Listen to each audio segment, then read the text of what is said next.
Hey everybody, it's Mark from Circle the Dark Mother. Today we're going to do another reading from the Embracing Lilith Myth from my book, Embracing Lilith. This is part 13. So if you want to start at the beginning, obviously there's 12 other parts. Chapter 12.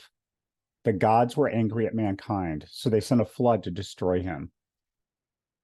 The god Ea warned Utnapishtim and instructed him to build an enormous boat to save himself, his family, and the seed of all living things. This is from the Sumerian epic of Gilgamesh.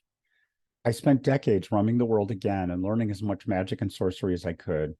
I punished those who trying to dominate others, and I produced more and more of my daughters to replenish any destroyed by the angels. In certain regions, tales of my name had spread, and some people now kept the angels' names on talismans they wore or in their homes. In those cases, I couldn't harm them or even enter their dreams. It was unfortunate, but worth the price to let some of my children live. And of course, for Adam and Eve's family to be protected from Samael. From time to time, I continued to dream of my creation. In every dream, I would see Elohim floating above me and giving me some kind of choice.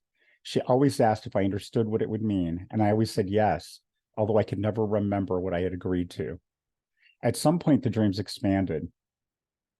I received flashes of Elohim touching my head, and as she whispered the secret name of God, she made some adjustment to my soul, something which was not done to Adam. I felt this brought me closer to an answer, but I still couldn't remember enough to make sense of the details. I hoped that the magic I studied and learned would eventually reveal to me what Elohim had changed. At times, I would call out to Yahweh Elohim, wanting to have some relationship with my parents, but I never received an answer. I hadn't seen Adam, Eve, Cain, or even Samael in several decades.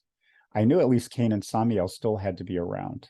Cain was incapable of dying because of the mark Yahweh put on him, and Samael was just too slippery to ever get caught and destroyed. I did wonder if he had made it out of the lower dimension to which I had sent him. One day, while traveling to find more knowledge and experience more of the world, I felt the familiar presence of three beings come up behind me. I turned and said, "Hi, boys, what can I do for you?" Before me stood the three angels, Sinoi, Sansonoi, and Smengaluf. Smengaluf responded, "Elohim sent us to find you." My heart jumped. Mother had sent them for me? This was new. In the past, they had always been sent by Yahweh, and usually to threaten me with some type of destruction. My voice faltered, and my countenance softened. What does she want? She gave a message to convey to you. And spit it out before I have to come over there and drag it out of you. Elohim said to tell you, Yahweh has decided to destroy the earth and punish all life for the transgressions of man. He will be sending a falling star to crash into the polar ice caps, flooding most of the land. Sonoy repeated as if by rote. I gasped in shock. I thought the human race was what Yahweh Elohim's greatest creation. My shock quickly turned to anger. I had come to know these humans, and some of them were kind and good. They didn't deserve this punishment. And the animals certainly didn't deserve destruction. My face must have showed my wrath, causing the angels to step back away from me. Semengaloff recovered first and said, "The mother said you would react in anger. I think she hoped she would be outraged by this decree. She sent us to ask you to protect any who can be saved." I had many questions, but I asked, "How long do I have?" 5 human years. How will I save an entire race and all of the animals in 5 years? And an even better question, why me?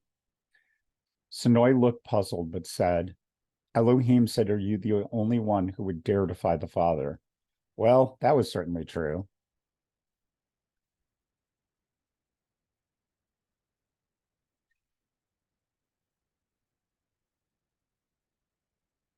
I told the angels to go tell Elohim I would do what I could and set out to find a location to work magic. I found an energy center not far from where the angels found me. I went to the top of a mountain and began a magical working. I cast a spell of summoning in which I called all my daughters to me. Over the next several hours, my children in spiritual form gathered with me on the mountain top overlooking the sea. We put together a hasty plan in which we would all go out into the world and find good and caring humans. These humans would gather others as well as animals and plants and take them to caves, boats, and other structures. We knew the fury of the destruction Yahweh intended to unleash could destroy any of these fortifications, but we also knew we could use our magic and power to hold back the water and protect our charges. I shared knowledge through the bond I had with the Lilin and taught them all how to generate the dark power from their souls, and we all went out into the world to find the people who we would protect. I took one of my daughters with me to find Adam and Eve and their children. We learned both my ex-husband and his wife had passed from this life, but their children's children survived. I left my daughter to come for them, and I headed out to find Cain. Cain still lived in the city of Enoch with some of his descendants and a wife he had taken after Eda passed away from old age. I instructed them to gather any whom they trusted, along with supplies, animals, plants, and anything else they wished to save. I took them to a cave with many tunnels and much space. Over the next few years, they gathered resources and filled the cave with any useful thing they could carry or transport. I knew from my link to the Lilin that my daughters were doing the same. One helped a man named Utnapishtim, another helped a man named Noah. Both of these men and their families were including great boats in which to ride out the storm. There were countless others all around the globe. My daughters gathered as many as they could, and we waited for the coming destruction. One day I felt a great foreboding, and I knew the meteor had crashed on the other side of the world.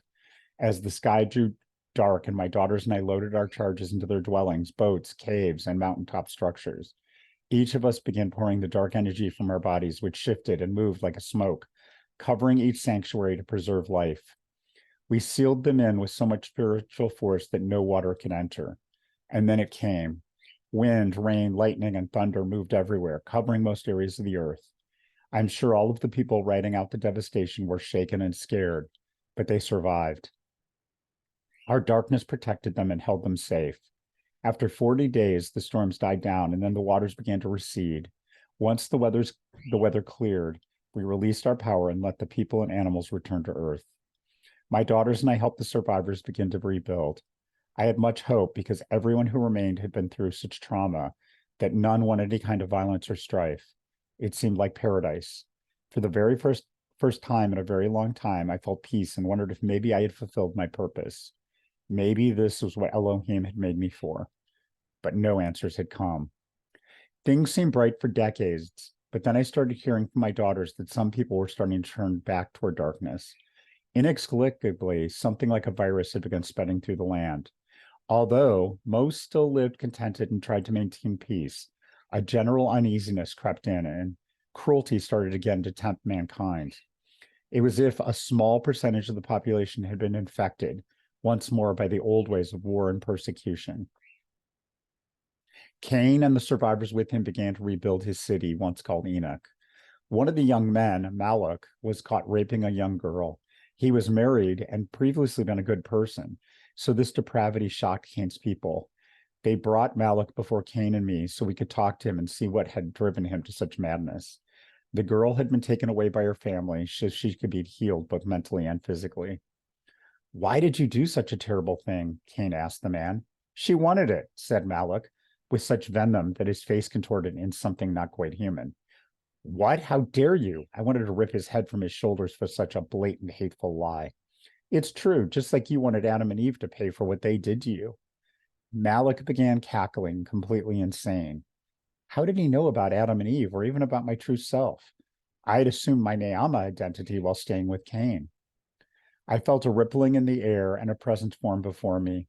The shape was male, and as it began to become completely visible, I knew exactly who had appeared before us.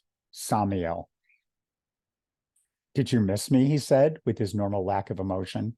His black eyes dissected me as he looked into my soul. I began to chant and raise my hands so I could throw him back into the lower realms. But before I could finish, he said, "You may want to wait." I hesitated as about a dozen forms began to shimmer and take shape around the assembled people. Somehow, Samael had fathered dark and malevolent beings in the blackest depths of the abyss and brought them here. When dear father broke open the world with his falling star, my children and I found a way out of the prison. And here we are. You don't want to do anything hasty, or I will have my children kill every last human you saved. What do you want, Samael? I want what I've always wanted. I want to give these humans their deepest desire. I want them to know how much we were hurt. I want our parents to know what our separation felt like. I looked at him with complete contempt. And what do you want from me? I want nothing from you, Lilith. You showed me you can't be trusted. What I want is my son. You can't have him. I'll go, whispered Cain. You can't, he's a monster. He looked at me and said, I want to. I need to. If I don't go willingly, he'll take me, and he'll make sure all my descendants die horribly. I can't bear any more destruction. I think it may be my penance for what I did to Abel. No was the last word I uttered as one of Samael's demonic offspring stuck a magic knife into my head, making me lose consciousness. When I woke, Cain, Samael, and all of the demonic beings had gone. The people had resumed their lives, seemingly ignorant of what had happened. Tears streamed down my face as I realized Cain had sacrificed himself to his people could live. It was all my fault. I had done this in my longing for companionship when I separated Samael and myself so long ago in the land of Nod. That's the end of this chapter, and we'll have another one soon. Hopefully you enjoyed it. Take care.